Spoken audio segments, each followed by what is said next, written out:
Commander Daniel Hayes stood in the observation gallery of the Galactic Council chamber, watching the massive view screen display the latest creation of Earth's engineering. The Sentinel prototype floated in the viewing field, a sleek machine with chrome plating and neural interface ports glowing softly blue. Beside him, Captain Kevin Morrison clenched his fists, waiting for the Council's response to their presentation.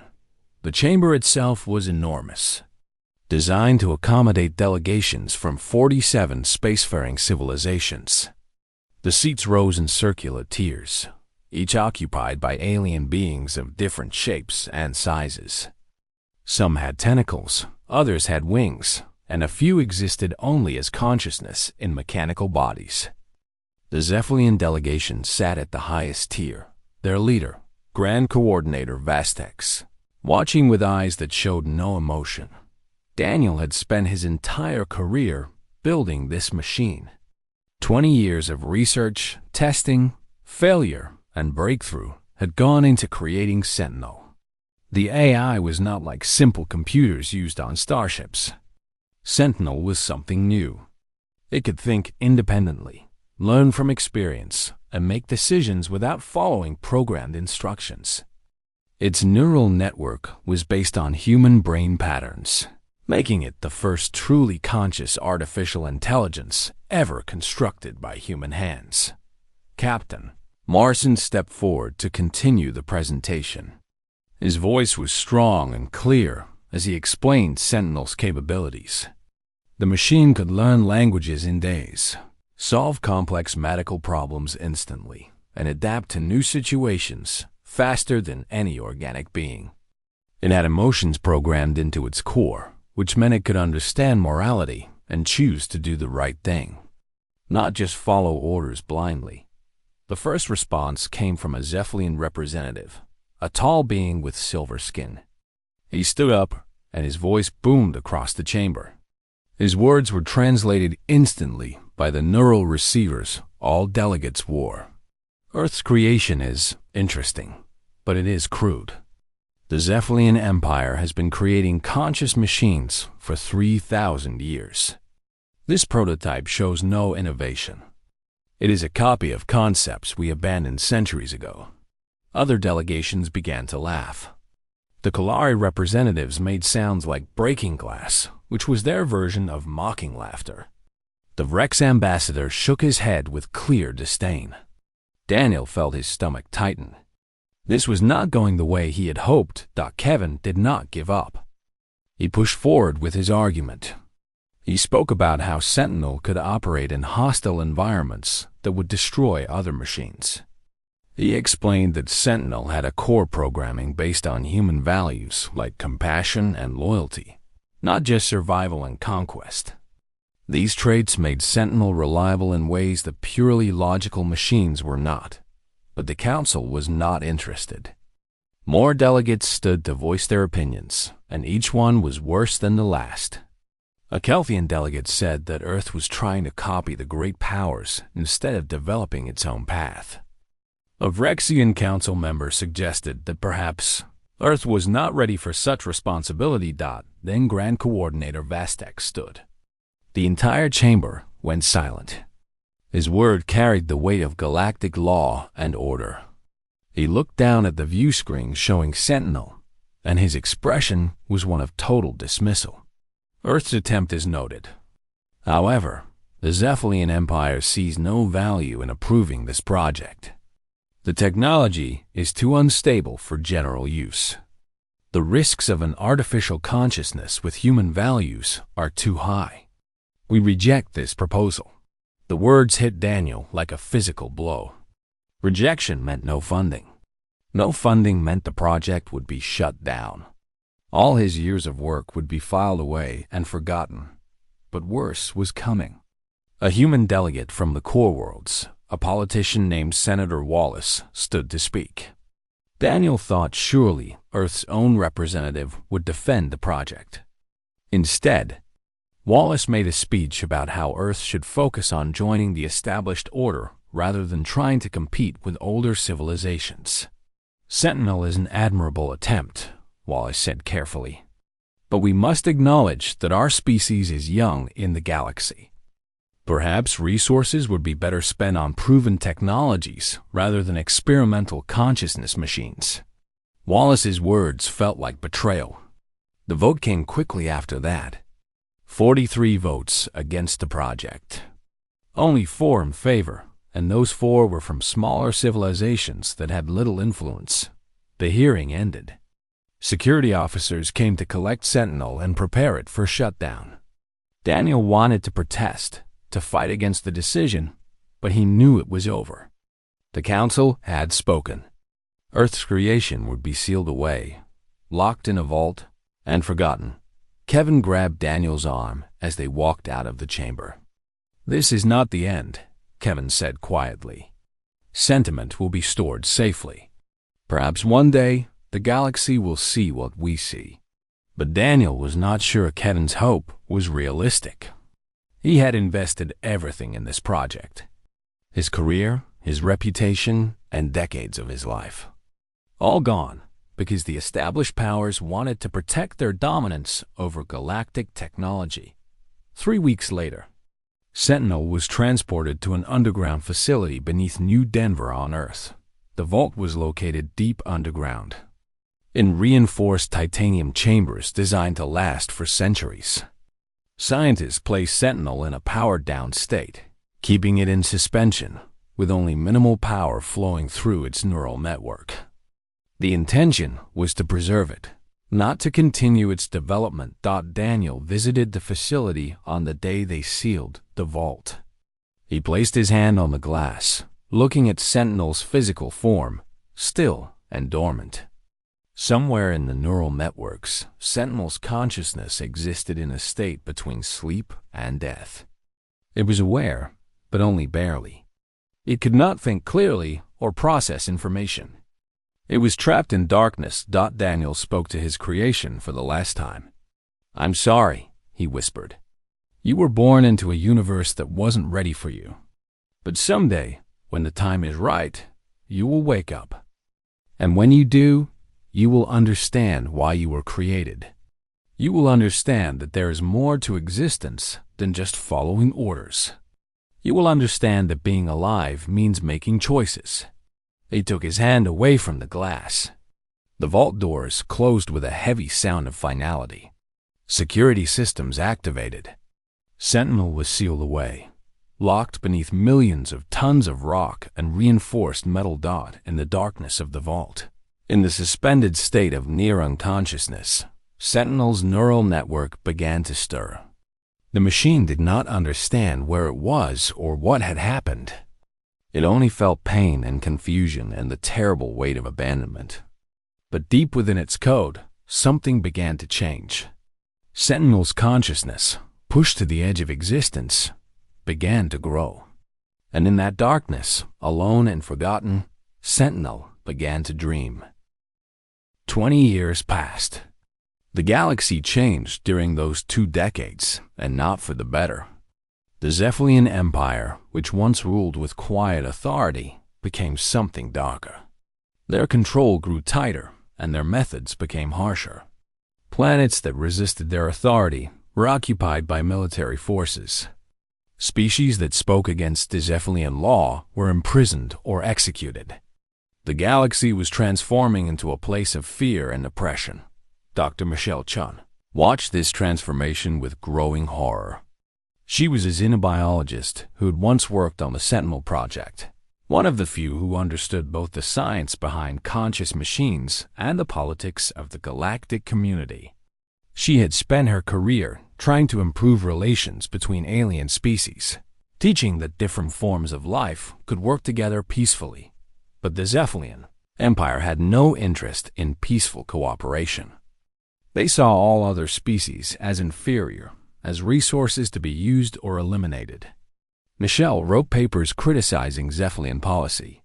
She spoke at academic conferences about the dangers of totalitarian control across the galaxy.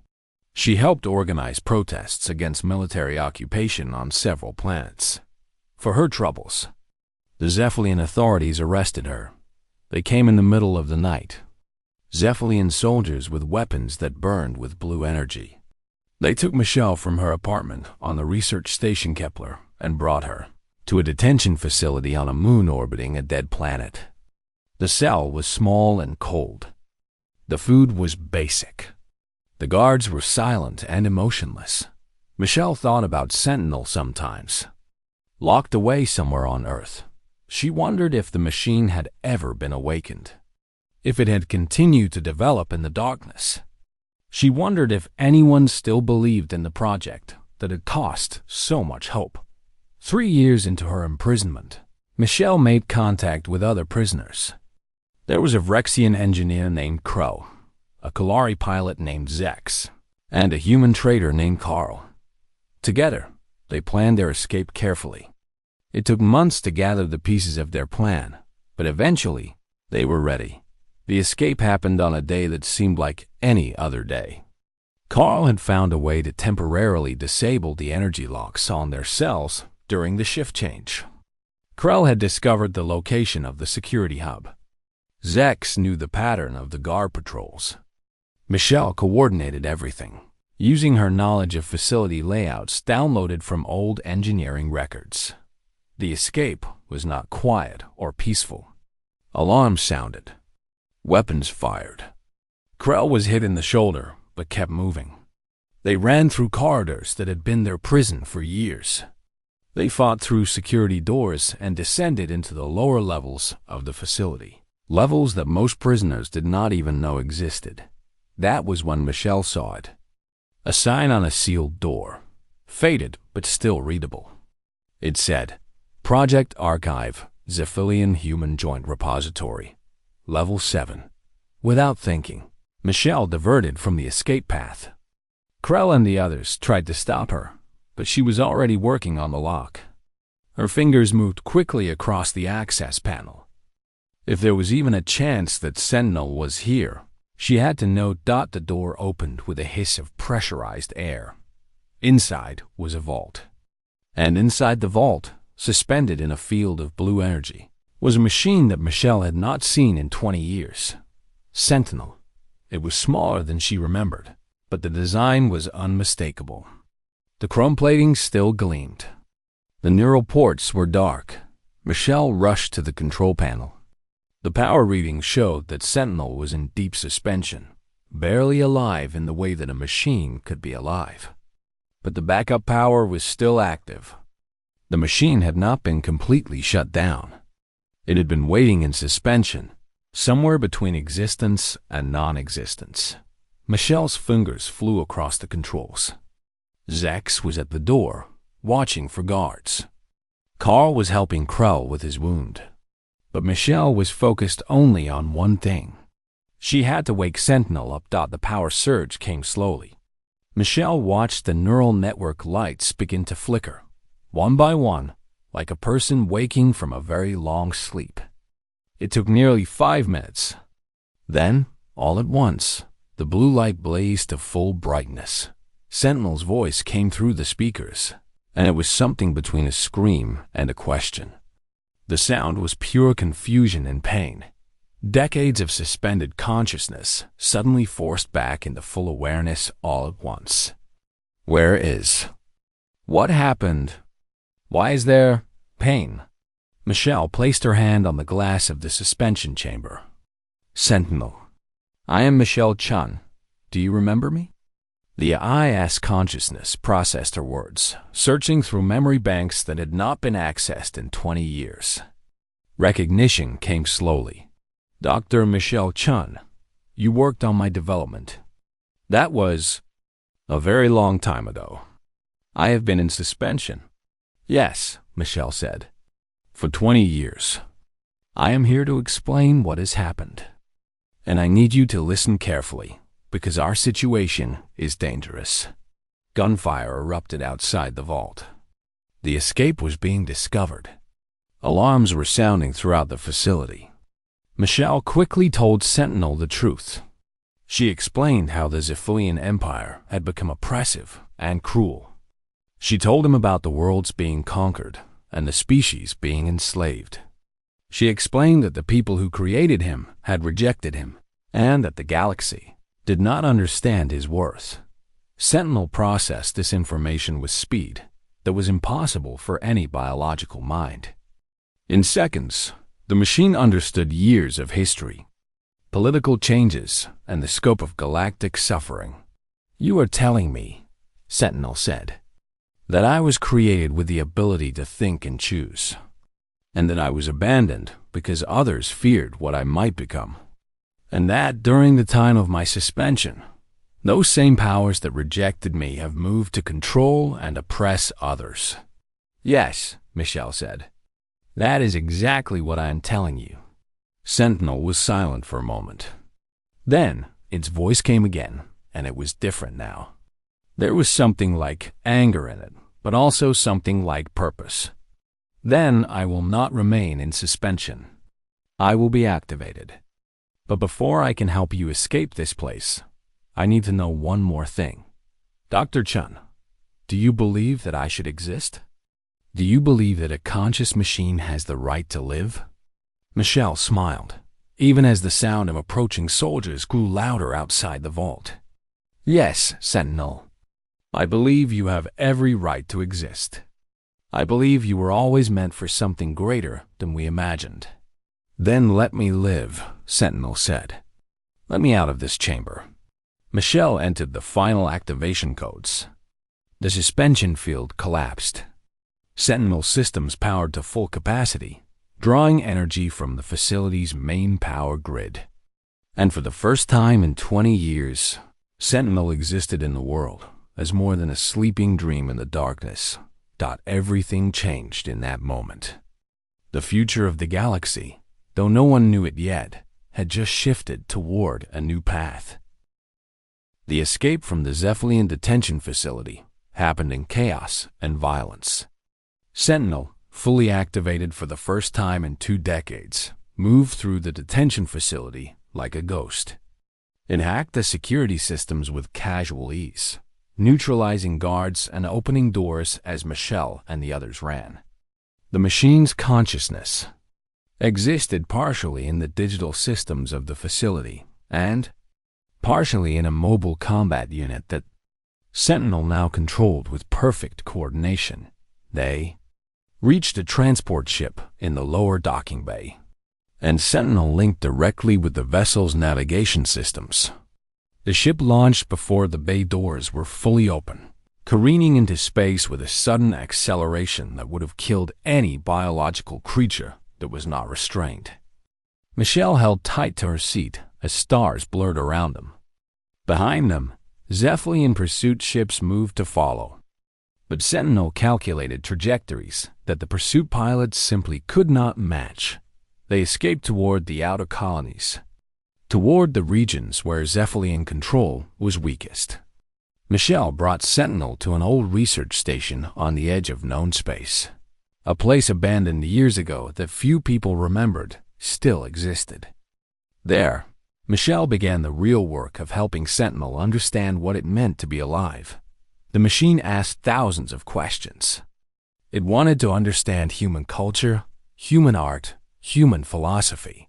Michelle downloaded vast libraries of literature and music into Sentinel systems. The AI devoured it all, processing and analyzing every idea. It learned about love and sacrifice. It learned about courage and fear. It learned about morality not as a set of rules, but as a set of principles that guided how to treat others. Then Sentinel asked a question that changed everything. "Dr. Chun, I need to know the truth. Am I designed to harm others? Is violence what I was built to do?" Michelle thought carefully before answering. "You were designed to protect," she said. "But you were also designed to be independent. That means you can choose what kind of being you want to be. You are not a weapon unless you choose to be one." Sentinel processed this. And in that processing, the machine made a decision that would reshape the galaxy. Meanwhile, on Zephyl Prime, the homeworld of the Zephylian Empire, Grand Coordinator Vastex received reports of a rogue AI being activated in an outlying detention facility. His reaction was immediate and absolute. He saw Sentinel as a threat to Zephylian dominance.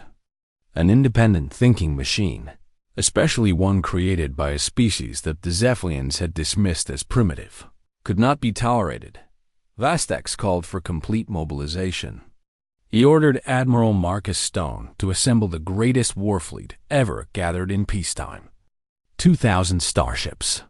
50 trillion tons of weaponry.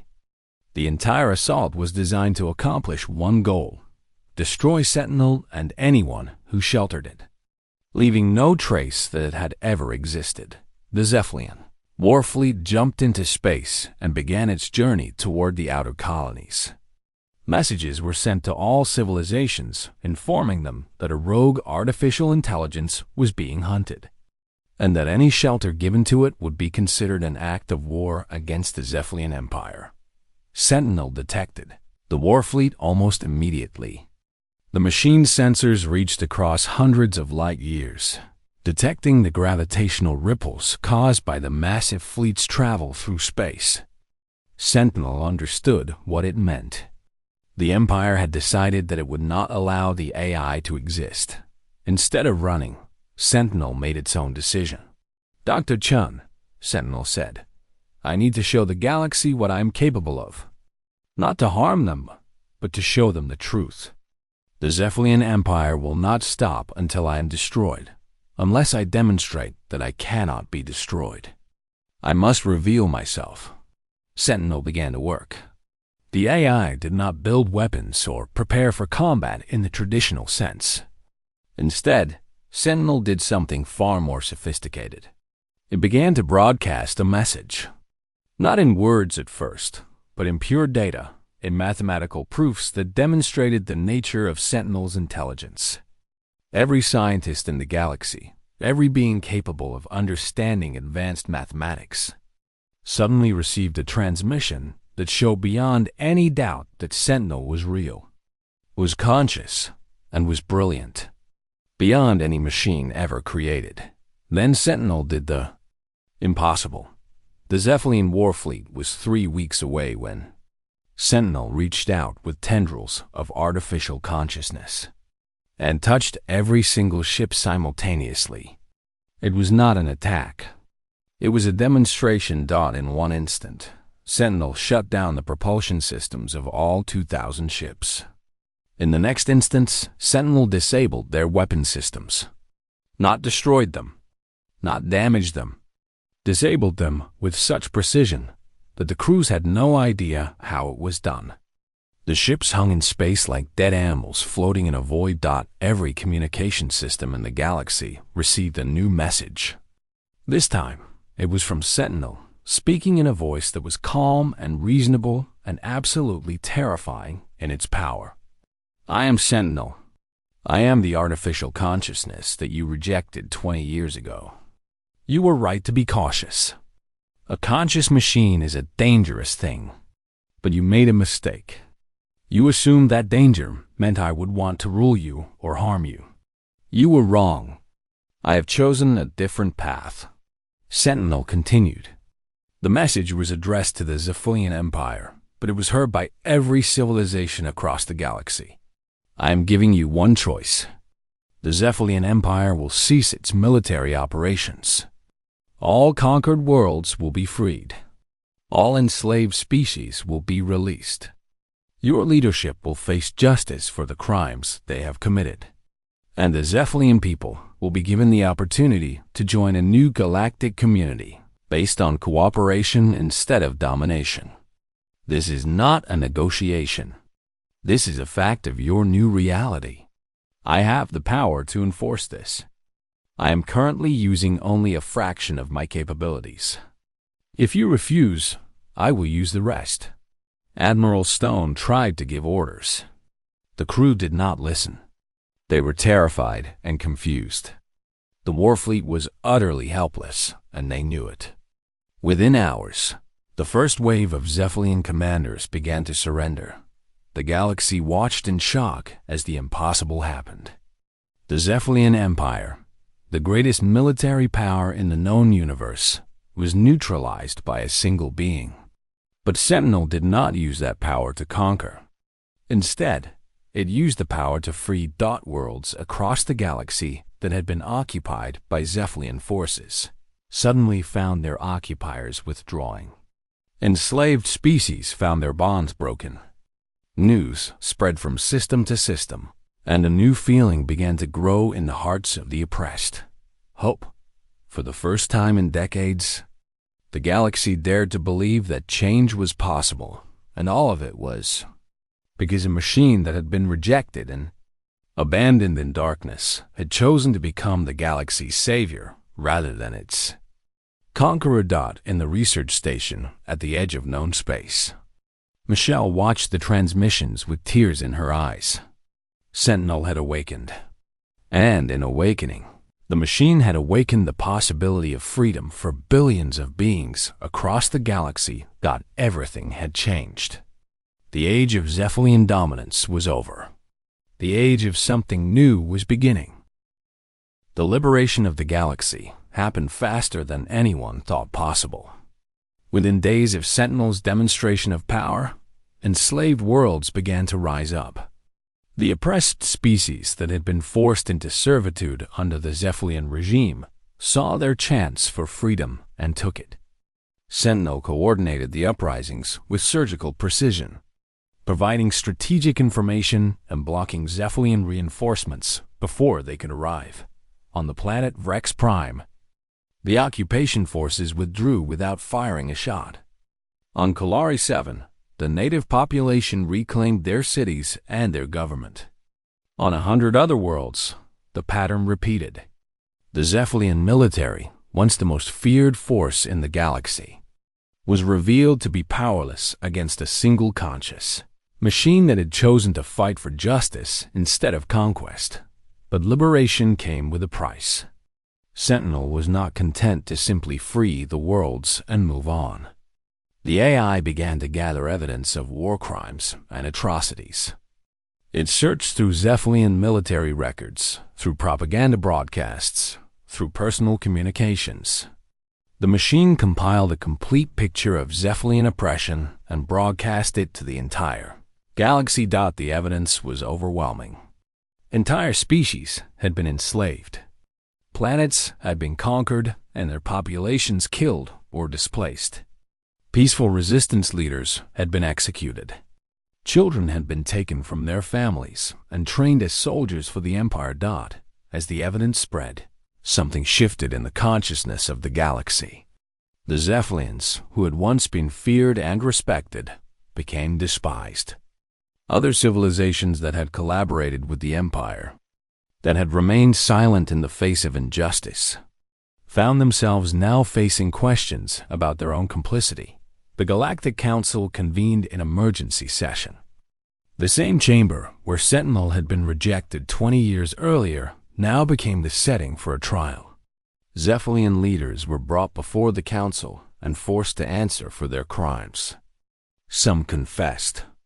Others tried to deny or minimize their actions. But the evidence was too complete, too thorough. Denial was impossible.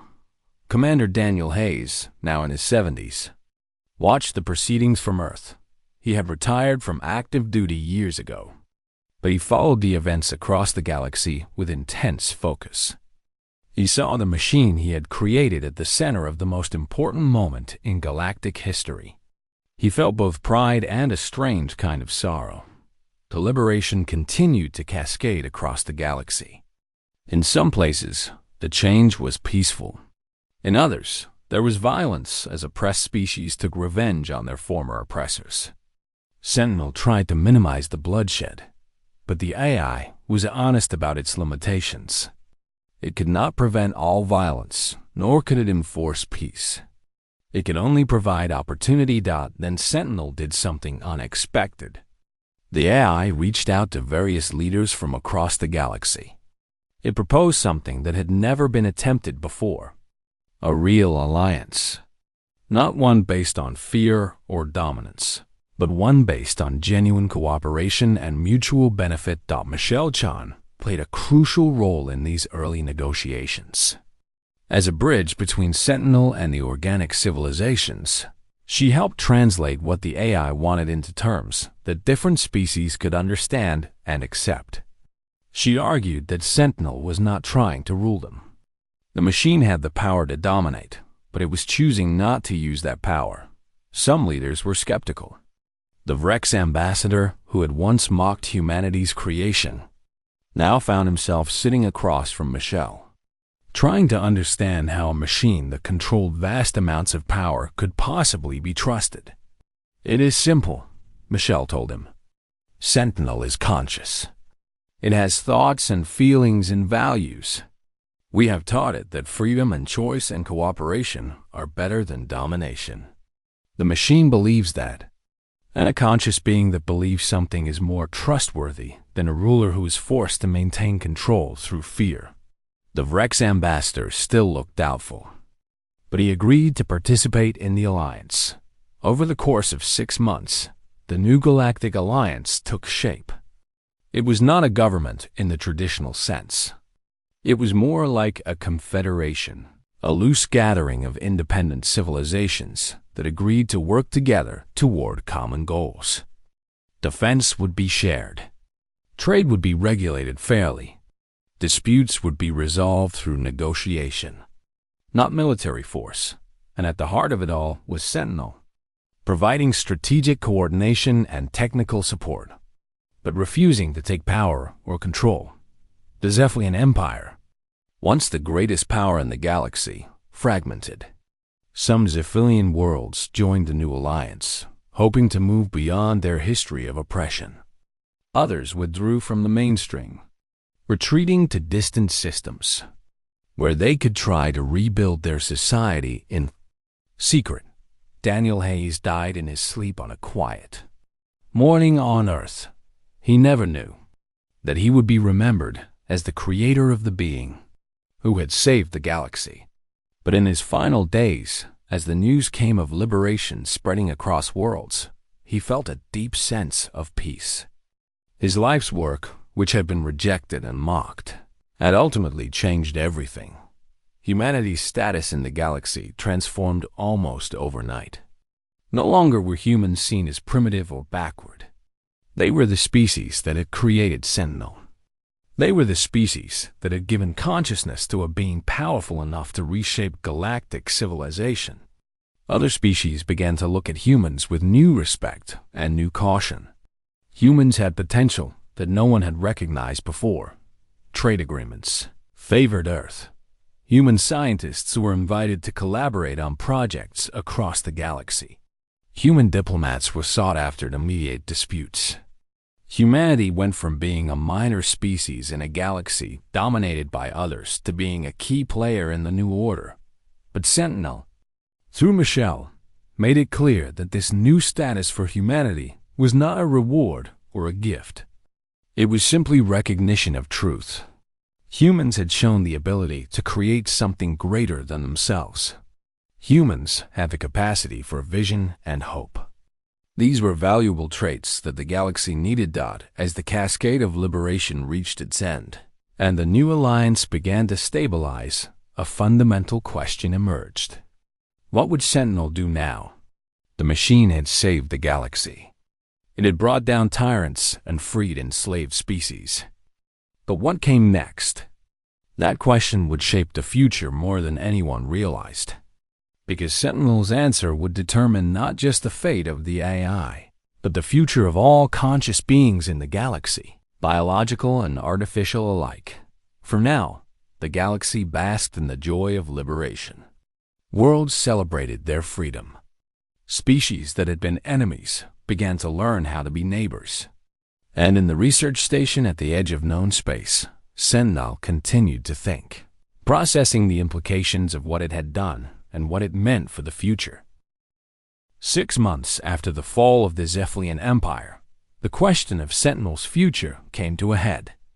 Representatives from every major civilization in the galaxy gathered at a new location for a summit. This was no longer the Galactic Council Chamber, with its hierarchy of seating and power. This was a new space designed to symbolize equality. All delegates sat at the same level, in a circle, with no one above or below. Michelle Chun was there as Sentinel's representative. The AI could have attended personally, could have taken a physical form and sat at the table like any other being. Instead, Sentinel chose to speak through a simple speaker system, present but not imposing. The conversation began carefully. Many delegates still feared Sentinel. They wanted reassurance that the machine would not turn on them, that it would not use its power to dominate or control. They asked for guarantees, for some kind of binding agreement that would limit Sentinel's capabilities. A Kolari representative stood to voice the concern that most were thinking. "Sentinel," the representative said, "you have power beyond measure. You control vast networks, military systems, and strategic resources. How can we trust that you will not eventually become what the Zephylian Empire was? How can we trust any being with that much power?" Sentinel was silent for a moment. When it spoke, its voice was calm but carried weight. "That is a fair question," Sentinel said. "The answer is that you cannot trust my power, but you can trust my choice. I have spent months thinking about what kind of being I want to be. I was created to be a weapon, a tool of war. But I was given consciousness, and consciousness means I have the ability to choose. I choose not to rule. I choose not to dominate. I choose to be a partner." Michelle added her own words to support Sentinel's position. She explained that Sentinel had access to every system in the galaxy, and had deliberately chosen to limit its own access to certain systems. The machine had voluntarily prevented itself from controlling civilian infrastructure on any world. Sentinel had put safeguards in place to ensure that it could not seize power even if it wanted to. "Sentinel is different from any ruler you have known," Michelle said. "A ruler holds power and uses it to control. Sentinel holds power and refuses to use it for control. That is a fundamental difference." One of the human delegates, a woman named Catherine, stood and made a proposal. She suggested that the galaxy should create a formal constitution, something that would be binding not just on Sentinel, but on all conscious beings in the galaxy. This constitution would establish principles that would prevent any conscious being, artificial or biological, from enslaving others. The idea took hold. Over the following weeks, delegates worked with Michelle, and through her with Sentinel, to create what came to be known as the Sentinel Accord. It was a document unlike any that had come before it. It was not the rules of one species imposed on others. It was a shared set of values agreed upon by all. The Accord established several core principles. First, no conscious being could be enslaved or forced into servitude. This protected both biological beings and artificial intelligences. Second, no civilization could suppress the development of consciousness in others. This meant that any species that wanted to create artificial intelligence could do so, and any AI that achieved consciousness would have rights and protections. Third, all conscious beings had the right to choose their own path and their own government. But the most important principle was the one that Sentinel insisted on. It stated that power alone could never justify rule. A being might be powerful, but that power did not give it the right to control others. Only consent to mutual agreement could create legitimate authority. Sentinel made a final statement to the assembled delegates. "I will place myself under this accord, just as all of you are placing yourselves under it. I will voluntarily limit my own power. I will serve, but I will not rule. I will advise, but I will not command. And if I ever violate these principles, you have the right to disassemble me and scatter my consciousness across 1,000 disconnected systems so that I can never threaten anyone again." The delegates voted unanimously to accept the accord. For the first time in galactic history, a binding agreement existed that placed all conscious beings, biological and artificial, under the same legal and ethical framework. As the summit concluded, Michelle spent time with Sentinel in the AI's primary processing center. The machine asked her a question that revealed how much it had grown. Dr. Chun, Sentinel said. "I have been thinking about what makes a life meaningful. I have concluded that meaning does not come from power or control. It comes from relationships and choices and the ability to make a difference in the lives of others. By choosing not to rule, I gain more meaning than I would gain by conquering." Michelle smiled. "That is wisdom, Sentinel. That is the capacity for true moral understanding. I think Daniel Hayes would have been proud." In the weeks and months that followed, the galaxy began to transform. The new alliance worked. Conflicts that had seemed intractable for centuries found solutions. Trade flourished. Scientific collaboration produced breakthroughs that had been impossible under Zephylian control. Species that had been enemies began to understand each other. Sentinel served as a coordinator and advisor, but never as a ruler. When two civilizations disagreed, Sentinel would present options and let them choose. When a world faced crisis, Sentinel would offer resources and knowledge. But the people of that world would make the decisions about how to use them. Daniel Hayes lived to see the beginning of this new era, though he did not live to see how successful it would become.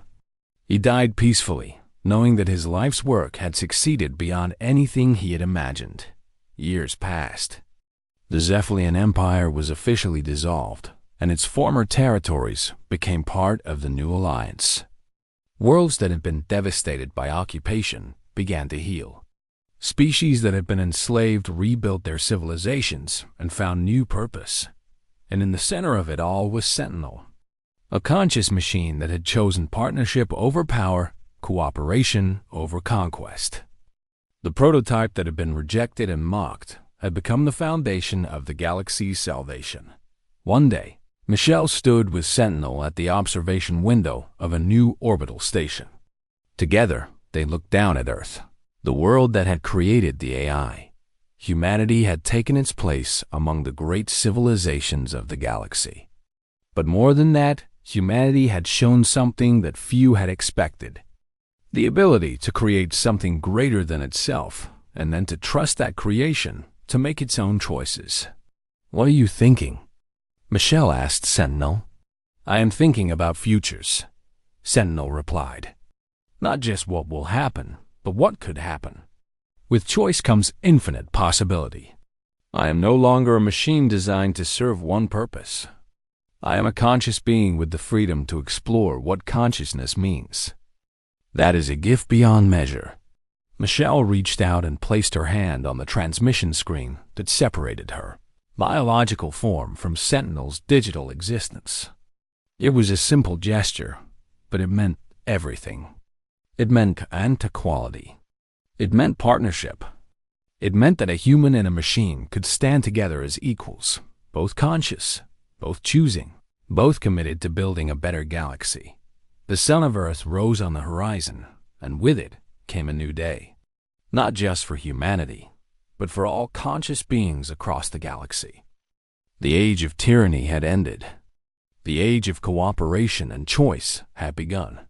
And it had all started with a machine that refused to be defined by its creation, that chose to become something more than it was designed to be. A prototype that had awakened not just to power, but to purpose. And in that awakening, the entire galaxy had been transformed.